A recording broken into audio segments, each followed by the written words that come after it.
అందరికీ చెప్పాం. నేను Rajesh Mahasena. Welcome to Mahasena media. YCP government ఓడిపోయిన తర్వాత మళ్ళీ మొట్టమొదటి కేసు నా మీద నమోదైందండి. మళ్ళీ బోణి అయింది. అయితే వైసీపీ వాళ్ళకి ధన్యవాదాలు తెలియజేస్తున్నాను నేను. ఎందుకంటే మీకు అసలైన ప్రత్యర్థి ఎవడో మీకు మాత్రం బాగా తెలుసు. మీరు మళ్ళీ ఇప్పటికి కూడా ఇంకా నా మీదే కేసులు పెడుతూ తప్పుడు కేసులు నన్నే వేధించాలని మీ ప్రయత్నం ద్వారా ఏపీలో ఉన్న ప్రజలందరికీ రాజేష్ మహాసేన అనేవాడు వైసీపీకి కరెక్ట్గా దింపాడు అనేది నేను చెప్పక్కర్ లేకుండా మీరే చెప్తున్నందుకు మీ అందరికీ హృదయపూర్వక ధన్యవాదాలండి. అయితే ఇప్పుడు నేను తెలుగుదేశం పార్టీ అధికార ప్రతినిధిని, ఎస్సీ స్టీరింగ్ కమిటీ సభ్యుడిని, అలాగే ఎస్సీ మాల వర్టికల్ లీడర్ని కూడా రాష్ట్రానికి. అలాంటి నా మీద ఈ గవర్నమెంట్ వచ్చిన తర్వాత ఇలా చేశారండి ఎఫ్ఐఆర్.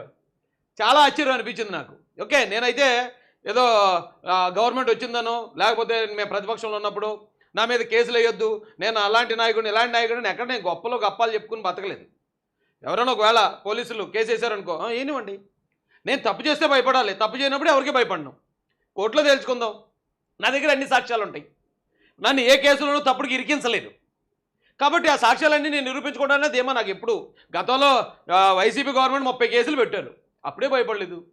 ఇప్పుడు భయపడడం అనేది అసంభవం. అయితే ఈ టైంలో కూడా రాష్ట్ర అధికార ప్రతినిధి మీద ఎఫ్ఐఆర్ వేయించగలిగారంటే ఓరే సజ్జల భార్గవరెడ్డి మెచ్చుకోవచ్చు అబ్బాయి నిన్ను. ఎందుకంటే సజ్జల భార్గవరెడ్డి ఉన్నాడా, లేకపోతే జగన్మోహన్ రెడ్డి ఉన్నాడా, లేకపోతే అక్కడ వైసీపీ నాయకులు ఎవరున్నారో నాకు తెలియదు. కానీ చాలా ఆశ్చర్యంగా అనిపించింది, ఎంత బాధ అనిపించింది కూడా. ఎందుకంటే ఈ టైంలో నా మీద ఎఫ్ఐఆర్ అవ్వటం ఏ సాక్ష్యాధారాలు లేకుండా, అసలు ఎలాంటి వాళ్ళు కేసు పెట్టారు కూడా తెలుసండి. నాకు చూస్తే నాకు మతిపోయినాడు మాటలు చూస్తే.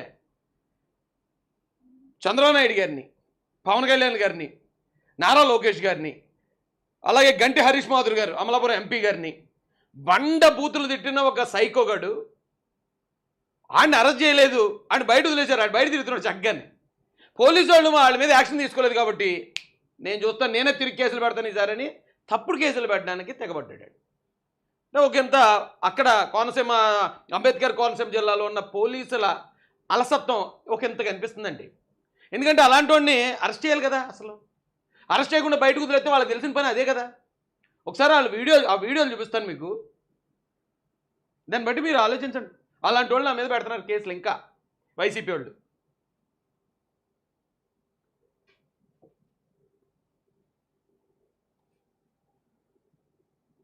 ఫస్ట్ అది వీడియోలు చూపిస్తాను ఫస్ట్, తర్వాత నా మీద పెట్టిన కేసు చూపిస్తాను మీకు. ఇగో సజ్జల భార్గవరెడ్డి గారి టీము.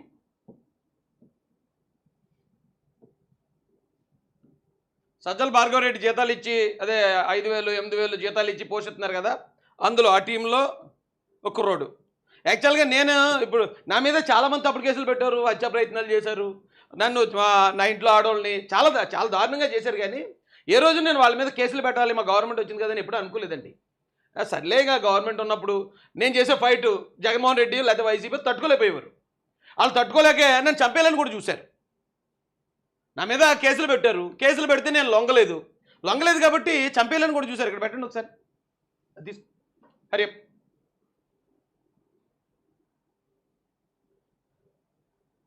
ఏబిఎన్లో వచ్చింది చూడండి. అప్పట్లో రాజమండ్రిలో మహాసేన రాజేష్ పై వైసీపీ అనుచరులు దాడికి పాల్పడ్డారు. రాజేష్ ప్రయాణిస్తున్న కారును ధ్వంసం చేశారు. రాజమండ్రిలో జనసేన సిటీ అధ్యక్షుడు శ్రీనివాస్ బర్త్డే వేడుకలకు హాజరయ్యారు. షాడే స్కూల్ లీజు విషయంలో జక్కంపూడి గణేష్, మహాసేన రాజేష్ల మధ్య ఛాలెంజ్లు నడుస్తున్న నేపథ్యంలో దాడి జరిగి ఉంటుందని భావిస్తున్నారు. 200-300 మంది అండి. అదేదో అలా పెట్టారు కానీ అది వంక.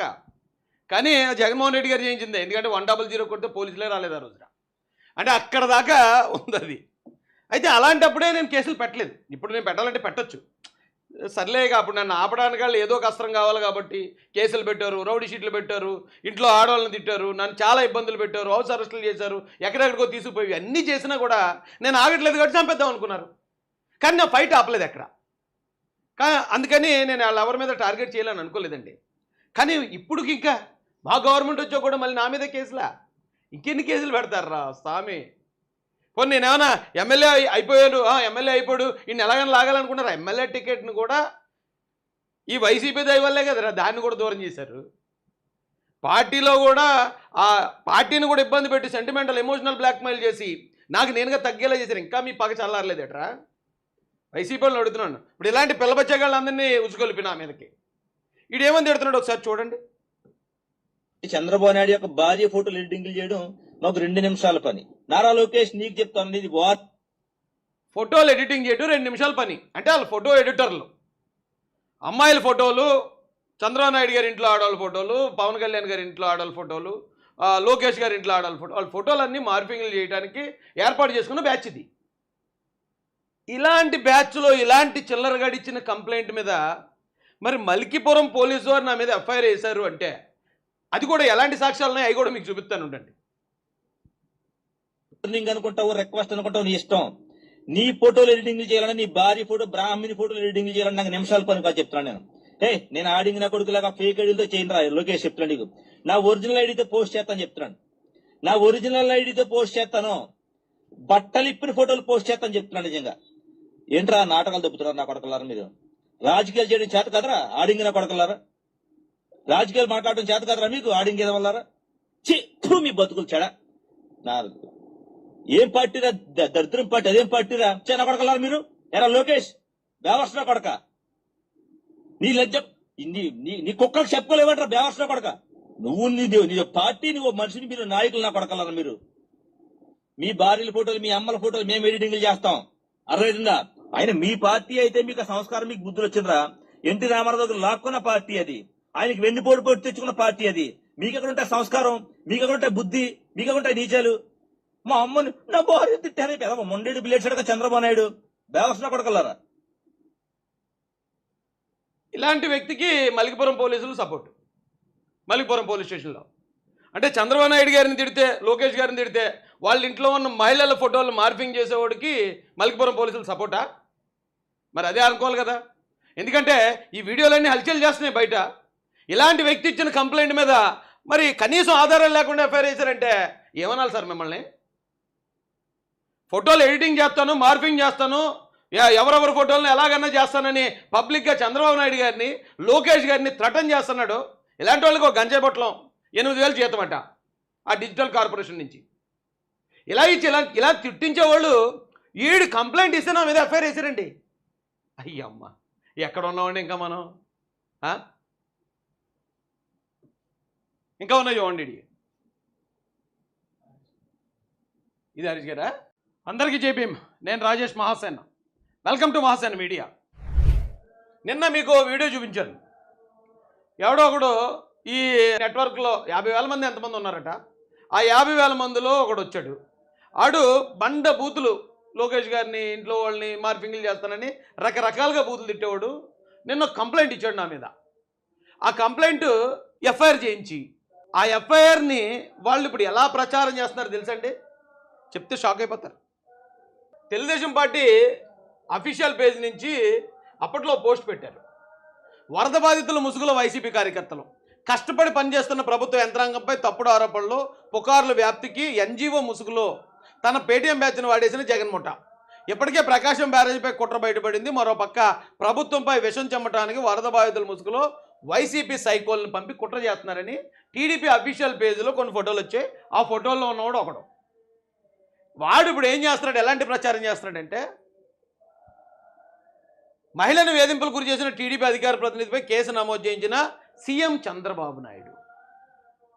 చంద్రబాబు నాయుడు గారు నా మీద కేసు నమోదు చేయించారనేది ఒక ప్రచారం, ఒక విష ప్రచారం. మళ్ళీ ఇదే నెట్వర్క్ నుంచి ఇన్నర్గా చేస్తున్నారు. మొత్తం ఎస్సీలు అన్ని మొబైల్స్కి, అన్ని వాట్సాప్ గ్రూపులకి చంద్రబాబు నాయుడు గారు రాజేష్ మీద కేసు పెట్టించారు. రాజేష్ని అరెస్ట్ చేయించడానికి చంద్రబాబు నాయుడు గారు కుట్ర పన్నించారు అనే ఒక దుష్ప్రచారం, నేరపూరితమైన ఆలోచనతోటి ఒక స్ప్రెడ్డింగ్ అయితే జరుగుతుందండి. ఇలాంటి వాడు ఇంకొక ఫేస్బుక్ అకౌంట్ ఇది, ప్రశాంత్ అట.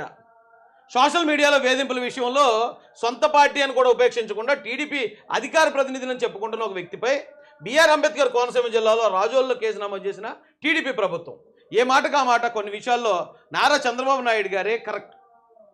వీళ్ళందరూ వైసీపీ సానుభూతి పరులే. ఇదంతా కూడా ఈ నెట్వర్క్లో ఉన్న వ్యక్తులు. ఎప్పుడైతే ఇలా పెట్టారో కింద మీరు ఒకసారి కామెంట్లు గమనించండి. గతంలో సేమ్ ఎస్సీగా ఎవరు పుట్టాలనుకుంటారని చంద్రబాబు నాయుడు గారి మాటని ఎలాగైతే వక్రీకరించి స్ప్రెడ్ చేశారో సేమ్ ఇప్పుడు కూడా మళ్ళీ అదే స్ట్రాటజీ చేస్తున్నారు. ఎవడైనా ఒకటే, సోషల్ మీడియాలో ఆడవారిని జుగుత్సాకరంగా తిట్టేవారిపై ఫోటోలు మార్పింగ్ చేసేవారిని లోనేసి కుమ్మాలి అన్నాడు. ఓకే, యూజ్ అండ్ త్రో పథకంలో ఒక భాగం, ప్రజాపక్షం ప్రజలతోనే, ఇది వైసీపీ బ్యాక్గ్రౌండ్ ఉన్నది.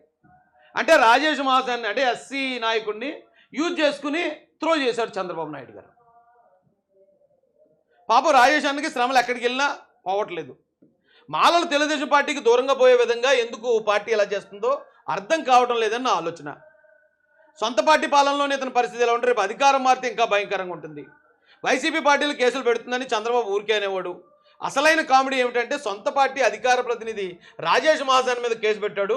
మరి దీన్ని ఏమంటారు అంటే, ఇందులో కొంతమంది నిజం తెలియక ఆ కేసు నిజంగా చంద్రబాబు నాయుడు గారే రాజేష్ మహాసేన్ మీద పెట్టించాడనే ఆలోచనతో కొంతమంది పెడుతూ ఉండొచ్చు. కానీ ఇందులో కూడా ఈ సజ్జల భార్గవ రెడ్డి టీం ఉంటారు. ఎస్సీలను మళ్ళీ ఎలాగైనా సరే తెలుగుదేశం పార్టీ నుంచి దూరం చేసి తెలుగుదేశం పార్టీని బలహీనపరచాలనే ఒక పెద్ద కుట్ర జరుగుతుందని అనిపిస్తుందండి నాకు. ఎందుకంటే ప్రైమ్ 9 ఛానల్లో కూడా చూశాను నేను. ప్రైమ్ 9 ఛానల్లో కావాలని ఎప్పుడో 7 సంవత్సరాలు 8 సంవత్సరాల క్రితం నేను మాట్లాడిన వీడియోలు ఇప్పుడు ప్లే చేసి లేదు రాజేష్ గారు పవన్ కళ్యాణ్ గారిని తిట్టేశారు అనేది ప్రచారం చేస్తున్నారు. అరే మరి అలా అనుకుంటే పార్టీలు చాలామంది చాలా చోట్ల తిట్టుకున్నారు. ఇప్పుడు ఒకవేళ విడిపోయినప్పుడు పవన్ కళ్యాణ్ గారు ఏదైనా లోకేష్ గారి మీద విమర్శలు చేసినా, లోకేష్ గారు పవన్ కళ్యాణ్ గారి మీద విమర్శలు చేసినా, ఇప్పుడు అవి కూడా ఈ ప్రైమ్ 9 ఛానల్ బయట తీసుకొచ్చి వాళ్ళకి వీళ్ళకి కూడా కేసులు పెట్టుకోమని చెప్తారా ఏంటి? నేను చూశానండి ఎక్కడో, అవి కూడా ఆయన ఎవరో ఒక జర్నలిస్ట్ పేరుతో సర్క్యులేట్ అవుతున్నాయి.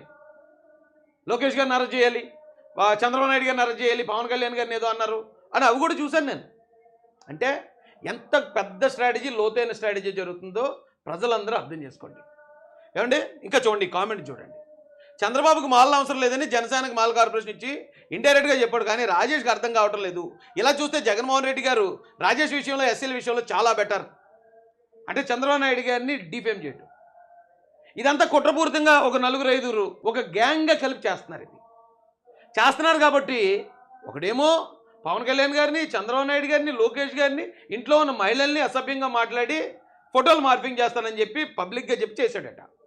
వాళ్ళ అనుచరులేమో ఇది చంద్రబాబు నాయుడు గారే ఎస్సీల మీద మళ్ళీ కేసులు పెట్టించారనే ప్రచారాన్ని, ఇదంతా కూడా చాలా పెద్ద క్రిమినల్ కాన్స్పిరసీ అండి. వీళ్ళందరి మీద కలిపెట్టాం కేసు. నేను ఇది చాలా అన్యాయం. టీడీపీకి మొదటి నుండి ఎస్సీలు అంటే పక్షపాతమే. టీడీపీ మీద బురజల్లడానికి రాజేష్ మహాసేన్ మీద జనసేన పార్టీ కేసు పెట్టించి ఉంటుంది. అయినా 2 పార్టీలు దొంగలేని వీళ్ళకి ప్రస్తుతం ఎస్సీలు అవసరం లేదనుకుంటా. తెలుగుదేశం పార్టీ ఎస్సీ మాలని ఎర్రి చూస్తుందని ఈ అధికార ప్రతినిధి మీద కేసు పెట్టాకే అర్థమైంది. మేము మొదటి నుంచి చెప్తూనే ఉన్నాం, టీడీపీ ఎస్సీలను వాడుకుని వదిలేస్తుందని. ఎవరు మాత్రం ఎస్సీగా పుట్టాలనుకుంటారని చంద్రబాబు అంటే ఆయన అలా అనలేదని వీడు గుడ్డలు చింపుకున్నాడు, ఇప్పుడు అనుభవిస్తున్నాడు. అన్నీ వైఎస్ఆర్సీపీ బ్యాక్గ్రౌండ్, అన్నీ జగన్మోహన్ రెడ్డి ఫోటోలు ఉన్నవే. అంటే ఇవి చూస్తే సాధారణమైన ప్రజలు ఎవరైతే ఉన్నారో వాళ్ళంతా కూడా అమ్మో తెలుగుదేశం పార్టీ ఎస్సీలకి శత్రువు అనమాట. చంద్రబాబు నాయుడు గారే రాజేష్ మహాసేన్ మీద కేసు పెట్టించేశారట. అయ్యి బాబు ఇప్పుడు ఏదో జరిగిపోయింది అనే ఆలోచన, ఆందోళన ప్రజల్లో కలుగుతుంది కదా. వీళ్ళు ఎంత తెలివిగా, ఎంత లోతైన స్ట్రాటజీలతో పనిచేస్తున్నారో ఆలోచించండి. వాస్తవానికి నా మీద కేసు అయిందనే విషయమే చంద్రబాబు నాయుడు గారికి తెలియదు. ఆయన నా మీద ఎందుకు కేసు పెట్టిస్తారు? ఎవరో పెట్టిన తప్పుడు కేసు అది ఎవరో ఒక అధికారిని ప్రలోభ పెట్టించి ఉండొచ్చు. దానికి చంద్రబాబు నాయుడు గారికి సంబంధం లేదు. అసలు వాళ్ళకి తెలియతే వాళ్ళు ఎన్నో పనుల్లో తలమునకలు అయిపోయి ఉంటే, ఎక్కడో మారుమూల గ్రామంలో ఒక పోలీస్ స్టేషన్లో ఎఫ్ఐఆర్ చంద్రబాబు నాయుడు గారికి తెలుస్తుందా? ఆయన పెట్టేస్తాడే నా మీద. ఇప్పుడు ఇలాగ ఉందండి. ఇప్పుడు ప్రచారం అయితే కనుక తెలుగుదేశం పార్టీని దళితులకు దూరం చేసే విధంగా కొద్దిమంది చాలా తెలివిగా, చాలా స్ట్రాటజికల్గా ముందుకు తీసుకెళ్తున్నారు. ఇది కూడా కుట్రే, ఖచ్చితంగా ఇది కూడా కుట్రే. ఇది కూడా ఇంకా చెప్పాలంటే ఇది రాజ్యాన్ని కూలదోసే ప్రయత్నం, రాజ్యద్రోహం కూడా. వీళ్ళ మీద కూడా కేసు పెట్టామండి. ఎవరెవరైతే ఇలాంటి ప్రచారం చేస్తున్నారో వాళ్ళ నెట్వర్క్ కూడా క్రాక్ చేస్తాం, వాళ్ళని కూడా కంపల్సరీ కేసు పెట్టిస్తాం. ఆల్రెడీ కేసు పెట్టడం అయింది, ఎఫ్ఐఆర్ అవడం లేటు. అదేంటి పరిస్థితి. ఇలాంటి కుట్రల నుంచి అప్రమత్తంగా ఉండండి. తెలుగుదేశం పార్టీని బలహీనపరచడానికి మాత్రం భారీ స్థాయిలో కుట్ర ఒకటి తెరలేపారనేది మా అనుమానం, అందరి అనుమానం. దానికి తగ్గ ఆధారాలు కూడా కనపడుతున్నాయి. తెలుగుదేశం కార్యకర్తలు, తెలుగుదేశాన్ని అభిమానించే దళిత సోదరులందరూ కూడా మీరు దీన్ని గమనించండి. ఎవరి కుట్రని నమ్మొద్దు. చంద్రబాబు నాయుడు గారు ఎస్సీలకి మేలు చేసే వ్యక్తి తప్ప ఎస్సీలని కీడ్ చేసి ఎస్సీలు ఒకరిగా కాదు, ఎస్సీ ఎస్టీ బీసీ మైనారిటీ పేదలందరికీ మంచి చేసే వ్యక్తి తప్ప ఎవరిని ముంచేద్దాం అని చూసే వ్యక్తి కాదు. నా మీద కేసు పెట్టింది నారా చంద్రబాబు నాయుడు గారు కాదు, అదొక తప్పుడు కేసు, ఆధారాలు లేని కేసు, ఒక చిన్న ఎఫ్ఐఆర్. దానికి కూడా సొల్యూషన్ చాలా తక్కువ రోజుల్లోనే వచ్చేస్తుంది. దీనికి కారణమైన ప్రతి ఒక్కరి మీద మాత్రం పెద్ద కేసు పడుతుంది. జై భీమ్, జై భారత్, జై జై మహాసేన, జై తెలుగుదేశం, జై చంద్రబాబు, జై జై లోకేష్.